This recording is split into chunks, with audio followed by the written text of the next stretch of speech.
Hello, Internet. My name is Chamomile. And I am Fang Requiem. Yeah, it's really good to have you back on the show. What happened to Human Requiem, though? He's on the phone with his bank. A spider stole his identity, opened a small business loan in his name. Oh, yeah, he did mention something about the spider. Yeah, it'll probably be a while. You know how it is. Yeah, I mean, I can't imagine that bank service is any better in haunted Texas, or if it is, then we should probably switch banks. But he said he'd let me do the podcast while he was working that out. Yeah, I mean, definitely great to have you back on the show. I do faintly remember we had some kind of conversation about what to do if Human Requiem went missing while you're on the show, but I'm sure it's fine. Yeah. Look, I talked with Requiem. He's ultimately my little brother, even though he's now older. Uh, because he wasn't cool enough to become a vampire. But we've worked everything out. It's fine. Yeah, I mean, I assume that instead of just, letting you sire him as a vampire, which would be the obvious thing to do, he probably, went around chasing wolf sightings and, camping out in haunted parts of the woods and, doing the kind of thing that turns you into a, a mummy. Yeah. And I see you're playing one of my favorite games. Oh, it's one of my favorite games, too. I'll bet it is. Where the hell is the Tremere Chantry?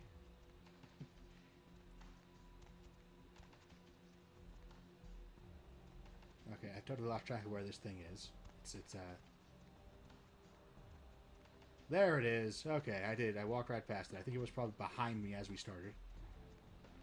I can never remember this one, which is weird because I played Tremere all the time. It's probably my most common playthrough. Just again, because even though Toreador is my favorite clan, uh, it does feel like it's playing as Tremere but without the extra side quests, which nothing to replace it. Just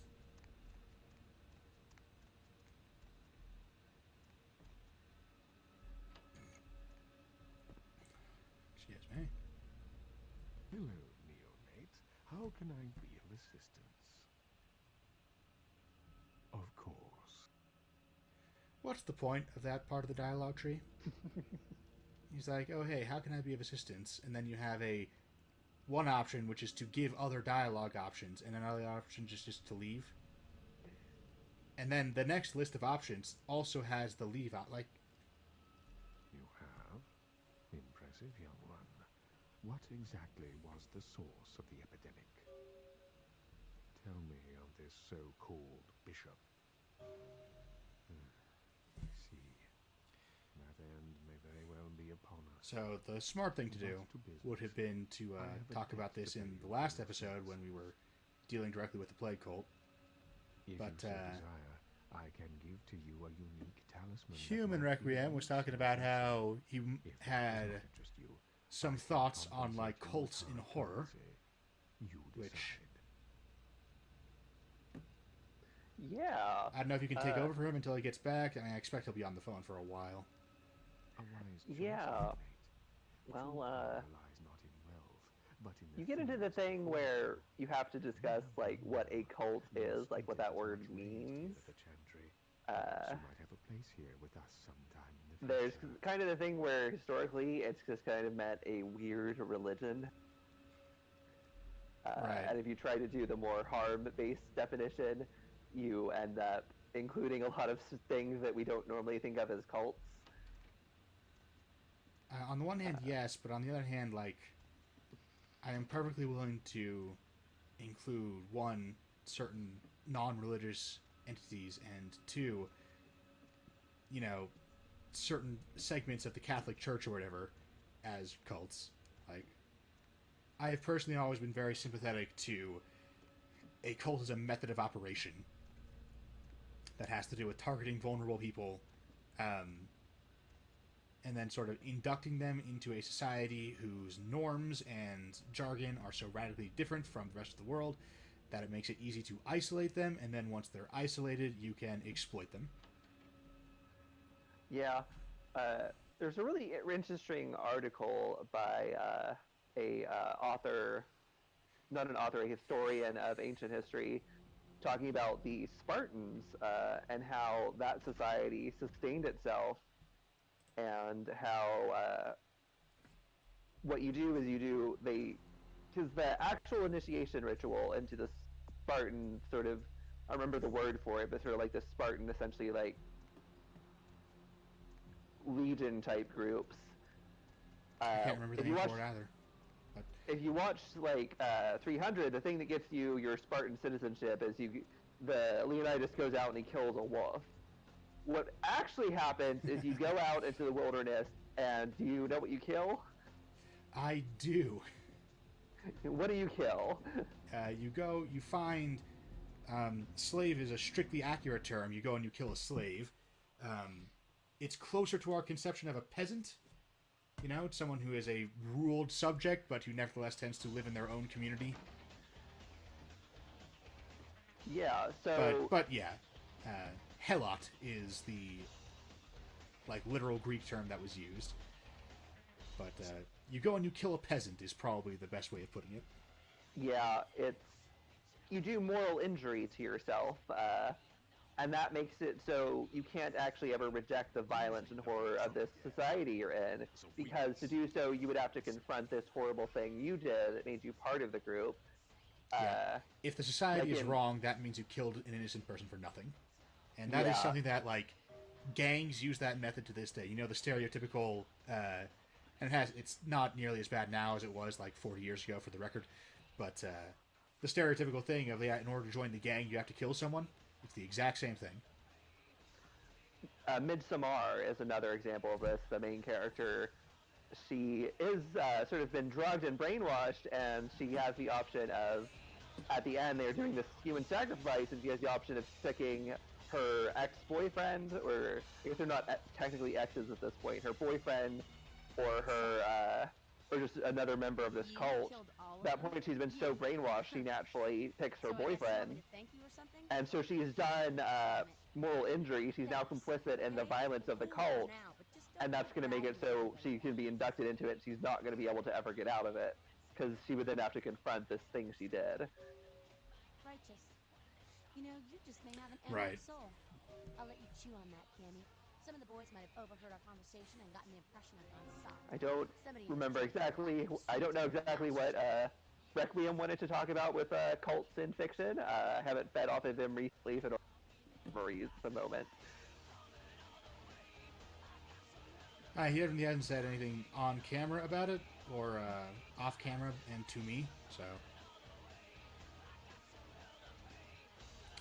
I guess in theory he may have been holding on to it for when it got brought up, in which case I sure hope he's able to get off the phone with the bank soon-ish, but, I'm not holding my breath because it is a bank. I'll bet you he's been listening to wait music for at least 10 minutes by now. Probably. And... yes. Now I just need to... we're cleaning up a lot of loose ends here. I should have done this off camera, but I forgot that we had so many. In fairness, that conversation with Damsel, we didn't really talk about it, but since it came up,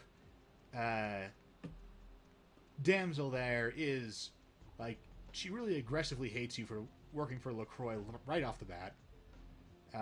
In a way that, and I did not realize this when I was writing her, but in a way that, like, really closely mimics what I wrote for Harlequin in Petals and Thorns. Where she just kind of instantly assumes the worst of you, and if you prove her wrong, she gets kind of embarrassed about it. Oh, is she sort of that sort of anime archetype? That tsundere? The tsundere, yeah. A little bit, except that I think Dare is putting it a little bit strong. And we are not dealing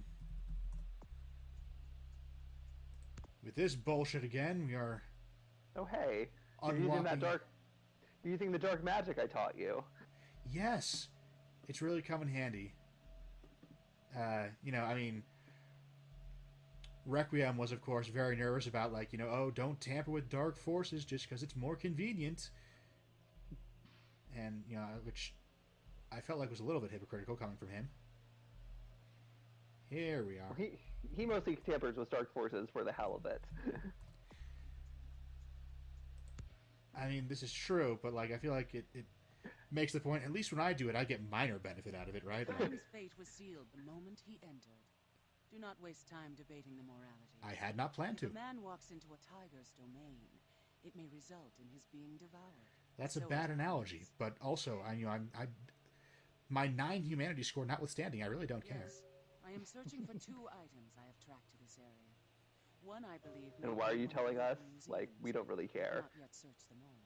The other I believe. She's willing to trade us stuff for him. She's got some spare items in her collection, so. For these items, I will exchange. Oh, so are we gonna run into the Giovanni? We are. Not immediately. Okay. Because that's the whole thing to talk about. Yes. The Giovanni are part of the Chinatown arc, so we're going to have... That's going to be a barrel of monkeys all around. Oh boy. Oh boy. Oh, this... It's fine. Yep. The best part is, Chinatown, you can tell they were starting to run out of time and budget a little bit by the time they got there. It's not as bad as the ending, in that it's still a very open-ended... you can talk your way through or fight your way through or sneak your way through, stuff like that. But, so, it doesn't have that problem that the very ending had where, the whole you can do whatever you want approach just completely broke down. But it does have the, I call it a problem. It's not even really a huge deal. But it does have a thing where... I'm having a hell of a time articulating the problem with Chinatown. It does not have as much content. That's a simple concept. It only took me like 5 minutes to get there. Welcome to the show, everyone. Yeah, it doesn't have as many side quests, which means that we should be able to get through it a little bit faster than the rest of the game, and which also means that, we're just going to get a concentrated blast of everything wrong with the World of Darkness, except for the stuff, of course, that was so wrong that they didn't include it in the game at all. We will not be seeing any Ravnos. No Ravnos, no Asamites.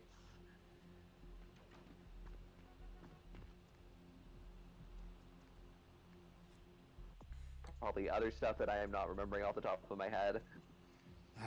There is a lot of it in there. I've considered I may do this for Chinatown, because I went back and I read the Ghoul book for when we talked about ghouls.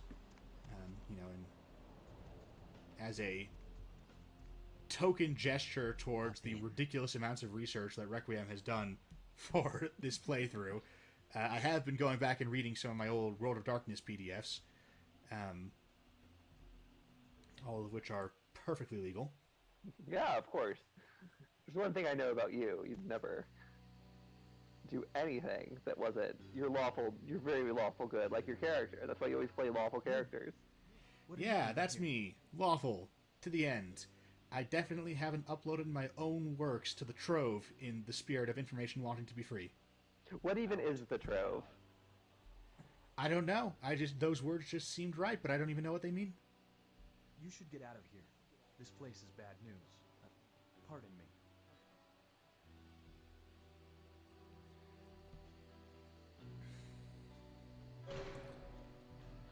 But, yes, I may attempt to read through and get into some, Kindred of the East and such for Chinatown. I have not subjected myself to that yet. It is... to be clear here, Old World of Darkness is definitely hit and miss. There's some hits out there. There's some good books they've written.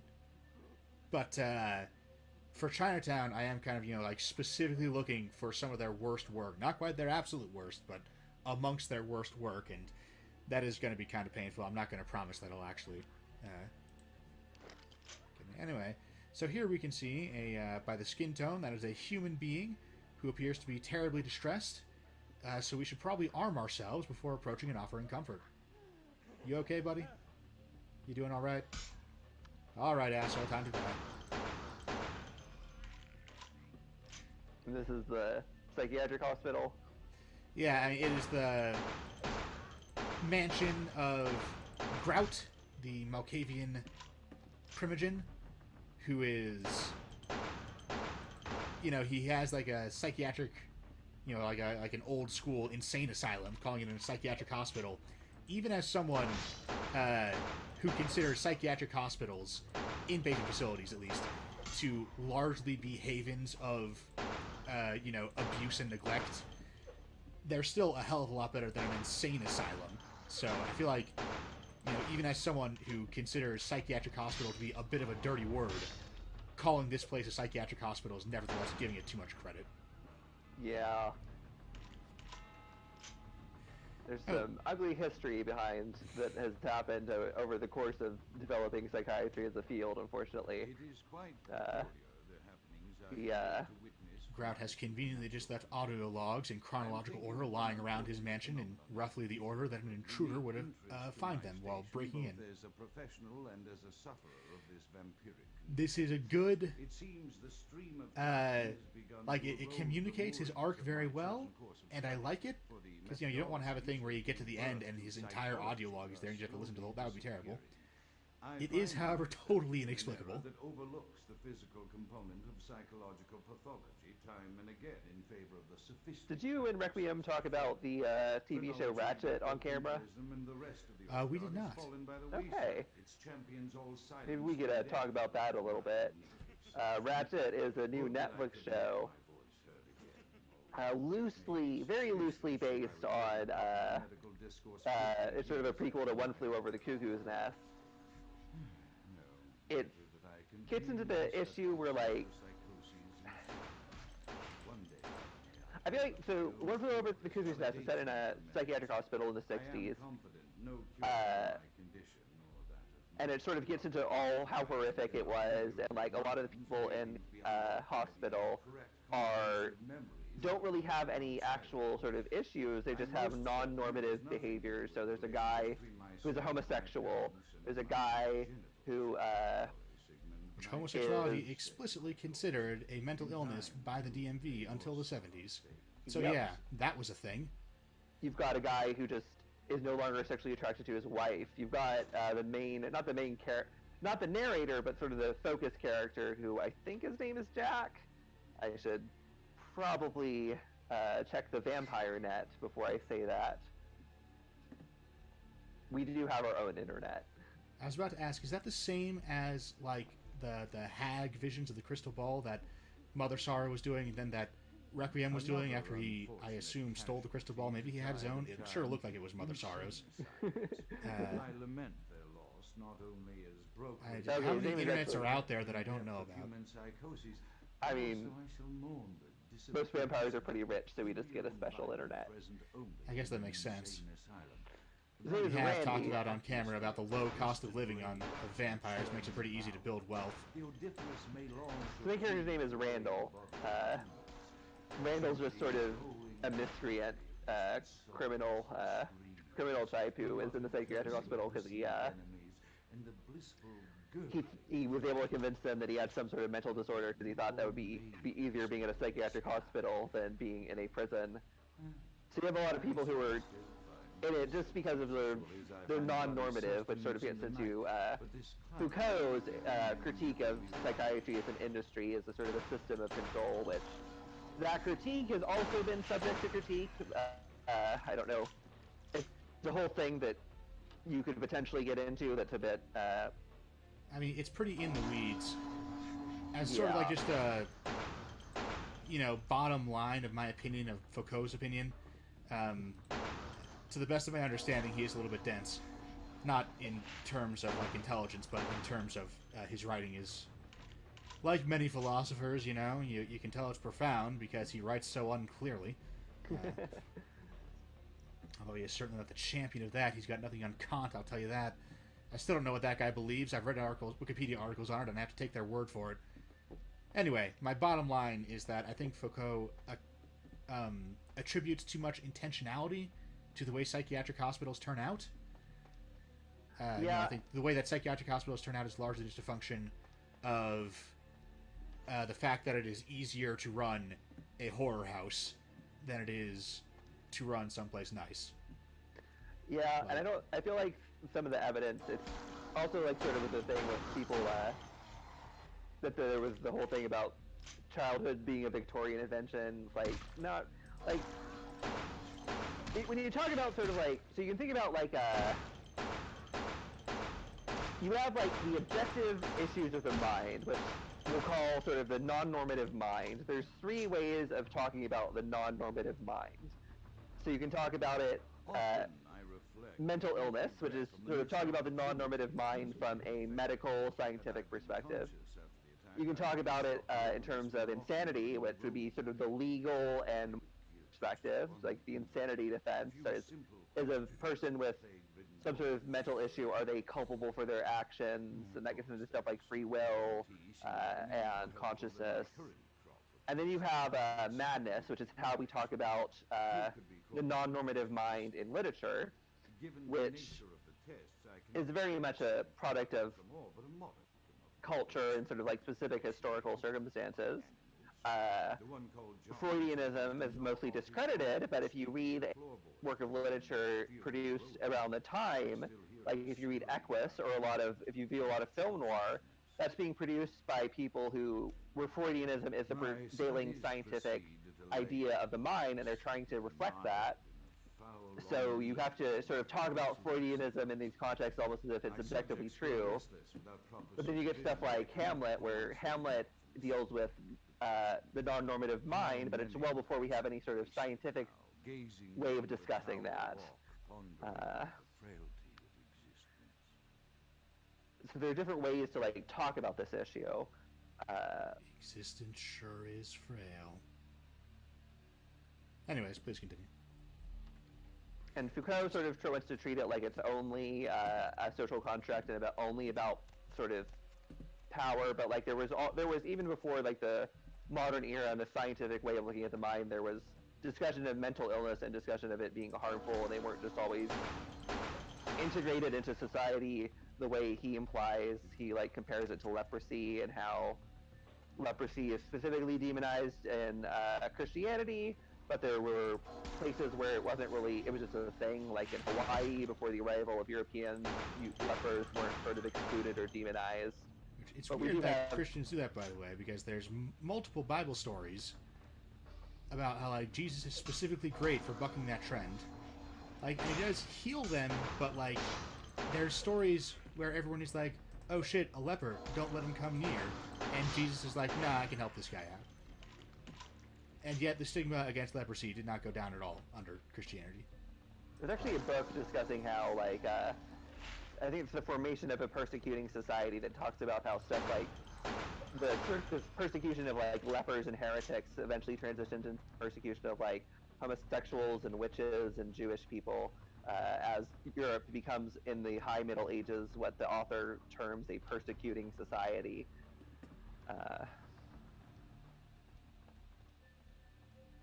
But like there's a lot of legitimate issues with psychiatry as an industry, and particularly in the 60s, and going back to One Flew Over the Cuckoo's Nest, and Ratchet is, in One Flew Over the Cuckoo's Nest, so Nurse Ratchet is this villain, but she's a villain, she's a product of this system. There's this system of psychiatry that is about correcting non-normative behaviors. It's not really about helping people, it's just about putting people who are viewed as society as bad in a way where in a place where they're just not dealt with, and people of all sorts of different illnesses are put in the same place, and they're sort of brute force treatments like the electroshock therapy and lobotomy to try to force them to have normative minds. And so Ratchet is the villain, but she's the villain only insofar as she's the product of this really bad psychiatric industry. She's not like a villainous person. She's not just like evil. I mean, you say that, but I'm perfectly willing to say that someone whose excuse is I was just following orders is in fact evil. Like, I get what you're saying. I get what you're saying that, like, you know, she didn't design this system. She isn't maliciously going around, like, you know, twirling her mustache. Yeah, I'll show these deviants how, you know, this is what these deviants get for thinking differently from the mainstream. But she is, you know, perfectly willing to perpetrate that system for no other reason except that someone gave her a paycheck to do it. Which, like, I mean, it's fair, but it's like, She didn't create this. It's a system that even a person who came into it and wanted to do good is not going to be able to do good just because of the way the system is. Right. But in Ratchet, it's just like, well, she was always sort of a mustache-twirling villain from the beginning. And the bad stuff that happens in Ratchet is really the product of individual actors and rather a system that is going to turn any action bad. Well, and I do think, so there's this idea that goes around a lot now. It's like, the system is the real evil, which is true to an extent. The vast majority of evil is not perpetrated by mustache-twirling supervillains. It is mostly perpetrated by people who just do not give a fuck how many people they have to hurt, as long as they collect their paycheck, as long as what they're doing is considered normal, then they don't give two shits. But there is this idea of like, oh, but they're not really responsible. Yes, they are. Like, their motivation is their motivations aren't driven by a desire to hurt others, but rather by just by a desire to conform. I must make mention, that even it's fine, I can solve this. In this governing body of vampires, the level of paranoia. Well, it's like in Ratchet, it's portrayed as being a problem that could be fixed by just having a different set of people in the hospital. Right. And that is bad. Like, I'm glad there's pushback on that, but I do dislike this idea that the people who are working at the hospital and perpetrating the system aren't culpable, because they are. If there were no people willing to perpetrate that system, the system would cease to exist. Like, it is worth keeping in mind that there's plenty more where they came from, and no one person is the ultimate supervillain whose defeat will bring the whole thing crashing down, but the individual actors are still bad people. Belie a faith in superstition over the providence of empirical reason. Yeah. It must be an all-pervasive theme in this society of darkest night. Damn it all, now I'm doing it too. Like, it's something like, cause it's like what Lindsay Ellis talked about in her video about woke Disney and oh my god, the sequel to that movie. Oh my god, I'm forgetting this. I know the video you're talking about, but I can't remember what. The Mary Poppins sequel. That in the original Mary Poppins, the bank is just bad. It's a bad institution, and there's not a way to fix it. Whereas in the Mary Poppins sequel, which is there's a bad banker. Once you get a bad banker out, you can everything's back to normal and fine. I don't know what this is, but I'm gonna pick it up, tie it to my belt, and see what spooky magical powers it gives me. And yeah, like, I do think it's definitely. It's good that we are giving pushback to the idea that all evil flows from a small handful of specific individuals. There is definitely systematic evil in the world that is a major problem. But I also think that it is bad that we are giving up on this idea of personal culpability. These systems require people to exist, right? Well, they exist purely in the human mind.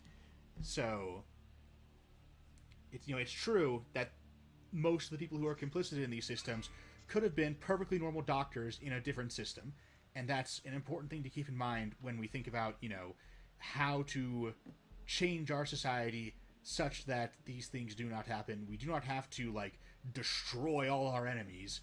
There's quite a few people who are not really actors so much as they are terrain, where whichever side controls them, they will work for.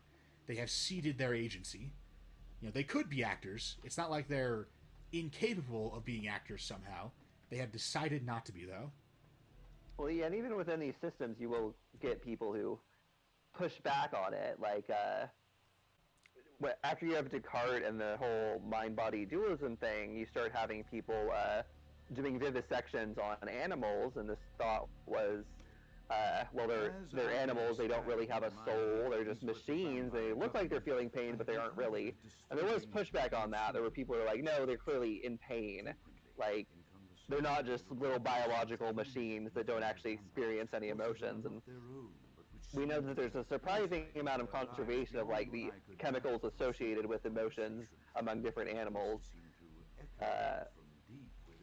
So there was, even back then, pushback on the idea, well, you can just do a vivisection on any animal and it's fine, because they don't have souls. It always, like, how do you go from mind-body dualism straight to, clearly animals don't have souls? there's something in there. It's just a kettle, screaming, quote unquote, when it boils. Like, and until I can confirm that doesn't follow. Yeah, it's like there's so like, especially like a mammal, like, but even like an I feel insect, kind of bad like they're about that struggling. one. Relevantly, Even like I opened fire on that one because she was dressed the same as all the others. She had a knife, but like, anyway, it was a bug. These are just NPC enemies. They're red dots, but she wasn't actually attacking me at all. She just kind of sat there while I gunned her down. It's like, oh shit. I feel like I may be the bad guy here. But you get like The very finest in accommodation, patient accommodation. Grout has excellent bedside manner. Wow, yeah, I definitely want to be living in this lighting condition my entire life. If you want to be extremely generous, this place is kind of in a state of disrepair. That might not be Grout's fault, but, I mean, come on. yeah, asylums and horror, you get the thing where the horror of Thank how you, the I feel better psychiatric now. there's the horror of how we've treated mentally ill people in the psychiatric industry, but there's once again the tendency a lot of times to just be like, ooh, mentally ill people are scary. And Dr. Grout's mansion here walks a bit of a line on that I think mostly comes out on, the horror of what the psychiatric industry has done to people. In that, this place is full of what I'm generously going to call patients who are hostile. There's no way to talk them down. You can sneak past them if you have that build, but we don't, so we're just gunning them all down. On the other hand, it is really obvious that these people are victims who were, if not completely okay, then certainly in a much better place before Grout got his hands on them. The idea, Grout is a Malkavian. The idea here is that he is the really crazy one. And, like, the dangerously crazy one.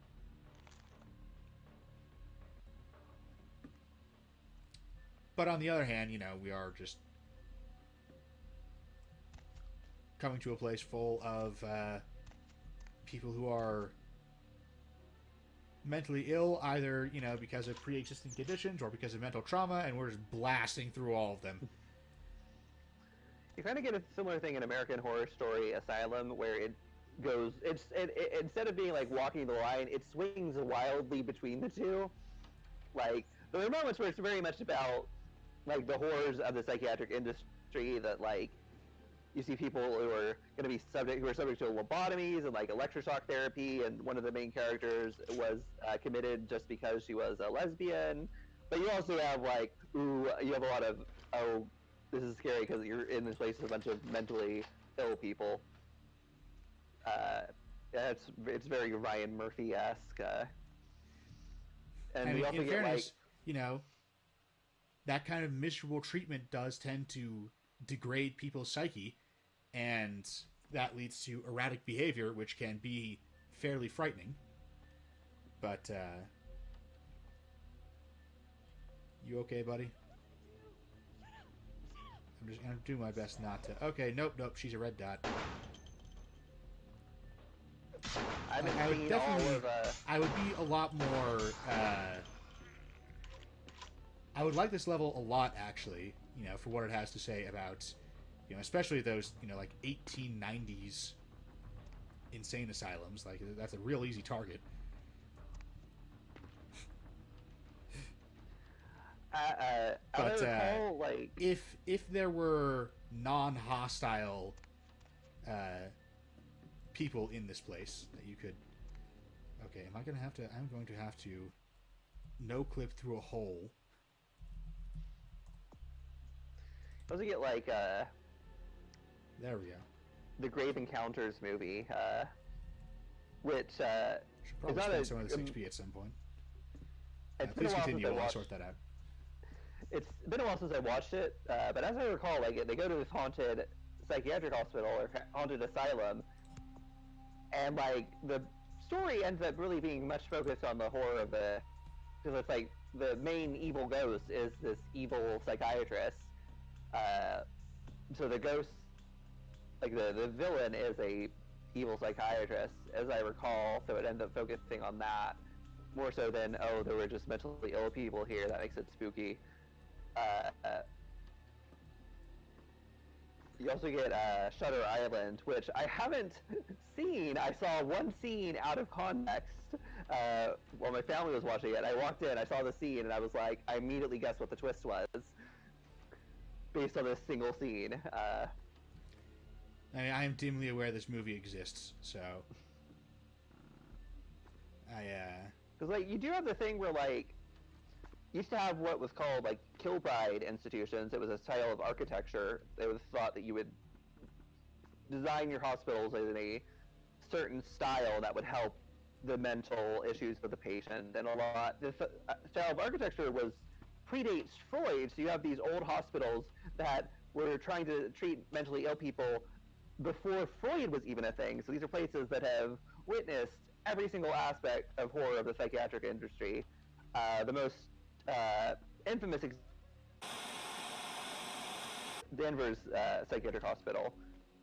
It's both a Kilbride institution, and it was built like it doesn't exist anymore. They demolished it, I think, sometime in the early 2000s, and like they used the edifice for an apartment complex, which like I don't believe in ghosts, but like I feel like you're begging to be haunted at that point. I mean, have you seen where we are? Like, we're referring to the place we're in right now as literally haunted Texas. I mean, that's not a big deal to me.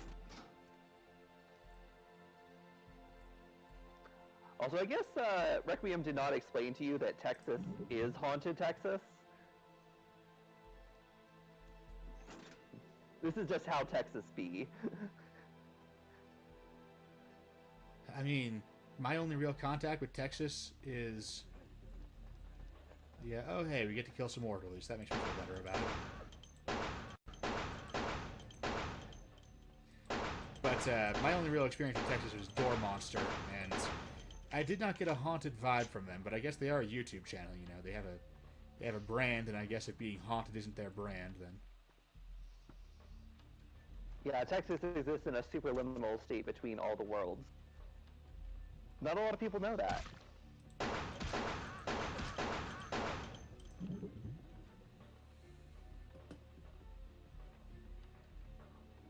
But like a lot of spooky psychiatric hospitals, spooky asylums are based off the Danvers State Asylum. Like Arkham Asylum is very much based, both the Lovecraft version and the Batman version are very much based off of the Danvers institution. Fun fact, when I first played Arkham Asylum, the game, and I got to the scene where there are all of what the game officially refers to as lunatics is the enemy type, you know, my immediate thought was that, you know, Joker had, like, done some kind of Joker gas thing to these people. And then when I realized that, no, this is just how Arkham Asylum is, and that's the side Batman is on, I actually like had to walk away from the game for a couple of days because it was like, okay, so I'm playing against the Bat Fascist. Like, that's almost text at this point.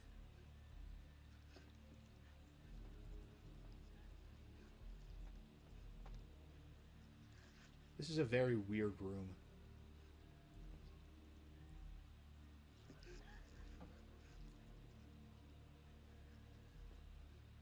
I didn't make it better. Mannequins.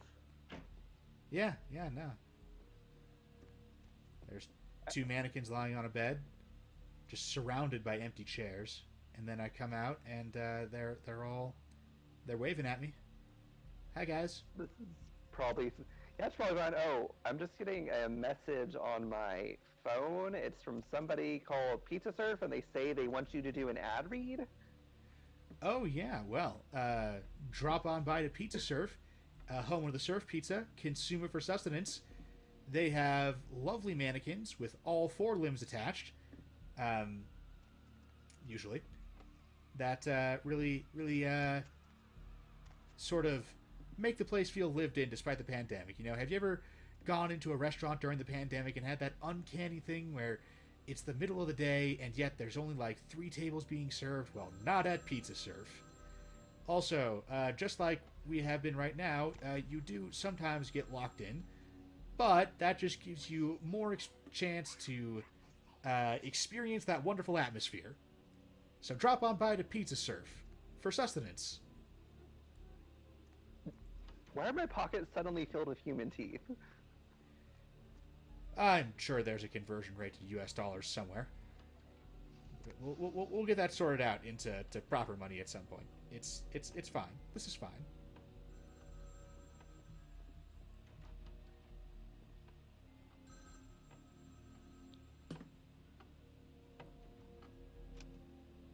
Stop doing that. Oh, this is the whole thing.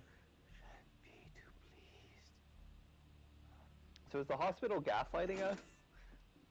Yes, yeah, like this whole place is just a giant gaslighting labyrinth. Totally optional, by the way, but very cool, so I decided to come here anyway. Well, you could always This use is more definitely XP. content. You okay, buddy? They're probably fine.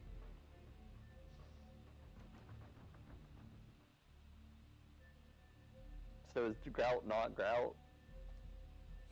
He faked his own death. It says the corpse is Okay. unrecognizable. But yeah, he faked his own death so that he could Be a continue vampire. his research without arousing any suspicions.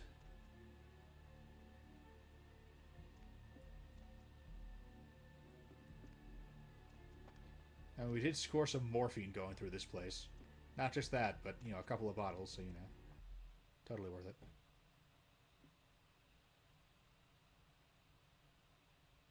I'm pretty sure that place is optional. I've actually never gotten through this manor without going through it, so maybe it's the intended route, but... I am no longer safe.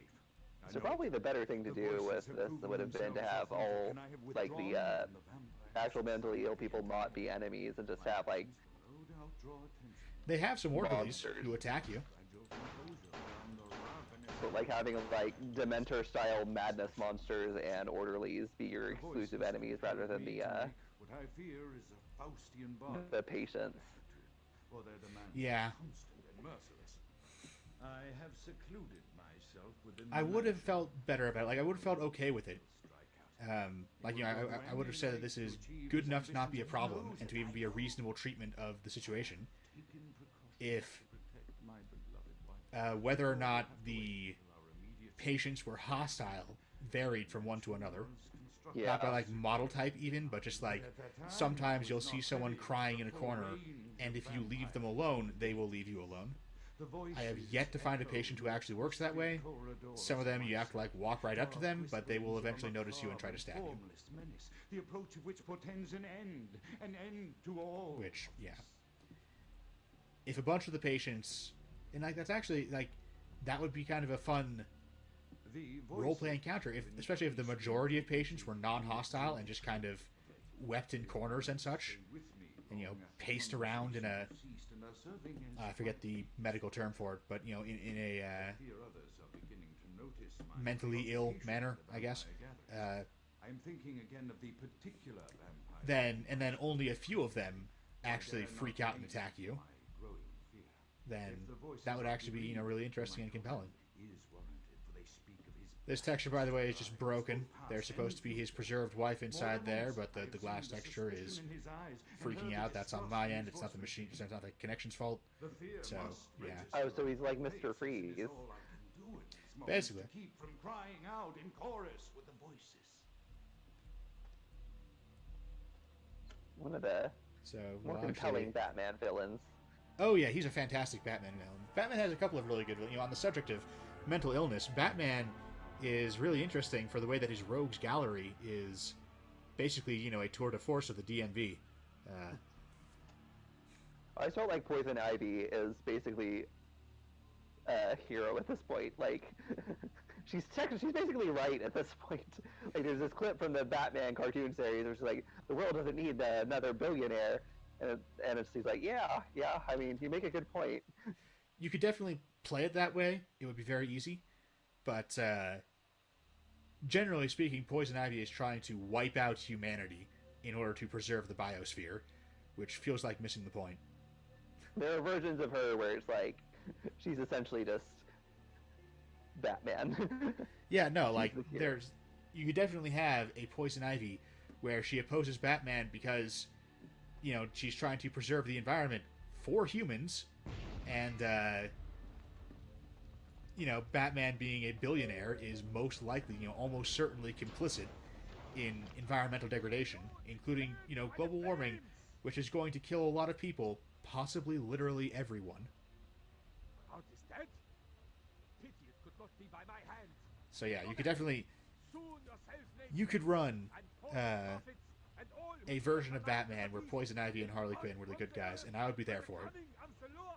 But you could also run a version where Poison Ivy is, you know, associates more with plants than with humans because she is this liminal plant-human combination, and she gets the pick, and she picks one side super hard and tries to wipe out the other. You can make her a villain. As you burn, tell them it was Grünfeld's Bach who sent Oh, there's some sort of vampire hunter? Yes. All agents of Satan shall return to whence they came. Let this righteous display serve as a promise. So he came here to kill Grout, but someone had already killed this sucker. I'm coming for you, Lacroix. By the power That's of probably the Lord, fine. I will cleanse your black soul. Are you coming for LaCroix specifically? Because, I mean, I'm not super interested in dying for that guy, so, like... Okay, let's just go ahead and deal with him from a safe distance. Is that too far to hurt him? Like, apparently the range of my Glock is, like, all of 10 yards. There we go.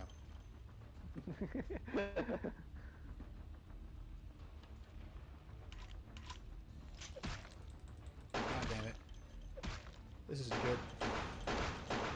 So I'm going to need you to die just as fast as possible.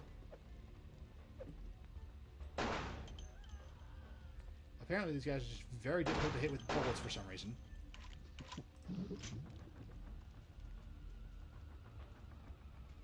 We have the protection from bullets spell. I mean, apparently. Okay, that's not a way out. Aren't you supposed to freak out when you're on fire? Since you're a vampire? Yeah, all this fire is apparently not triggering my Rot Shrek even slightly. Which, in fairness, I've got, what, 8 humanity, so, you know. Although I'm pretty sure it doesn't actually trigger the frenzy no matter what your humanity is. But, I feel like most people are gonna freak out when they're on fire. yeah, this is fair. Not really unique to us vampires. Like, if I were to light you on fire, I think you would also freak out. Like, we can test it, but... Nah, I believe you. Alright. Same with, like, staking through the heart. Okay, but I stole some blood packs from Grout, so...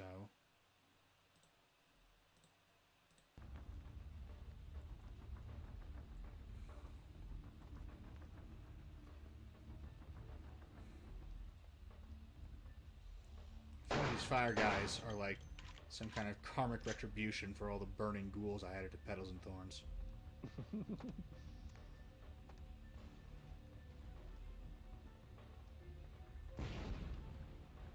That's probably fine. Hang on, is this my out? This is my out. I thought I had to get up on the tower walk and jump from there, but I guess then they would have to have added a door to that, you know, a game object that serves the function of a door. I know, I'm saving it up. I want to get my seduction high enough to be able to use the Hollywood blood doll as soon as I get there. I don't want to have to scrounge for blood for a while. That's always annoying. Good evening to you all.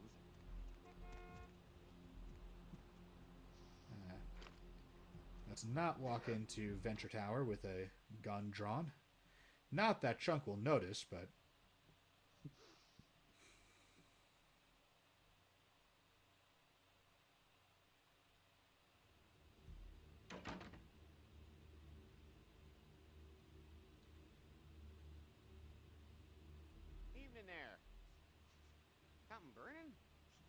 Smells like someone burnt the burgers. Sure, I'll open her up for you. Jeez, I could go for one of them double-spaced burgers. The onions and the cheese and some bacon and guacamole. Ooh. Guacamole. I do really like Chunk. You know, he's...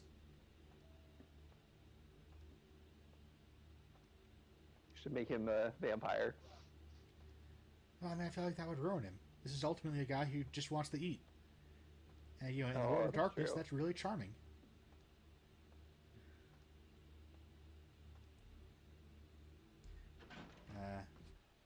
While Right, we're so in between topics here, you don't happen to know how to get out of Haunted Texas, which I guess is still haven't just been Texas. contacted by Grout. I thought Right, I made it clear that you were not supposed isn't to it come kinda back obvious? until we had heard from him. Well, I mean, You have to go we've tried between- driving east, and it hasn't really worked. you have to go between Texas. You have to go to a space that is both Texas and not Texas. Grout's dead. You have to go to Texarkana. Okay, that makes sense. We tried driving there once, though, and, I mean, it's not on any of the maps. I've been following the Google Maps, and it's just... no matter what GPS I punch in, it isn't getting us anywhere. You have to look with you have to find the Texarkana within yourself. Here, come over here for a second. Huh? This Okay. is only going to hurt a lot. What?